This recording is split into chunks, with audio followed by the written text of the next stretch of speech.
Двухмесячник по санитарной очистке и благоустройству продолжается в Аймиконском районе, на что в первую очередь направлены силы в поселке Уснера, расскажет Светлана Поцелуева.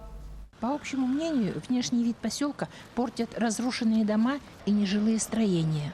Поэтому в этом году администрация поселка к санитарной очистке подошла глобально. Расчищается протока, ведутся работы по углублению дна.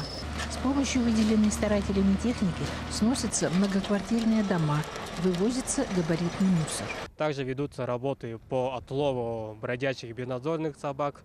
Затем нам предстоит выполнить работы по утилизации, сбору, вывозу этого крупногабаритного мусора, несанкционированных свалок, также старых заброшенных автомобильных кузовов. План мероприятия огромен, большой, поэтому мы не ограничены на проведение двухмесячника, также будем продолжать вести работу, благоустраивать наш поселок. А накануне первомайских праздников в организациях поселка проходят трудовые субботники.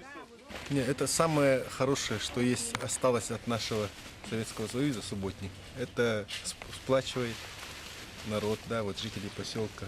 Ну, труд же, он всегда вот народ сближается друг с другом, да, вот смотрят люди, работают. Хороший пример. Все вышли, люди как-то не безразличны, работают. Еще не везде можно провести уборку. Много вмерзшего мусора и непросохших луж. Но даже убрав поверхностный мусор, видно, что стало заметно чище.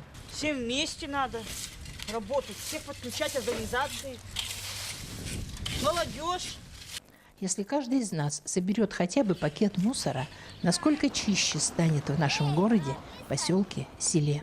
Светлана Поцелуева, Павел Комин, Уснера.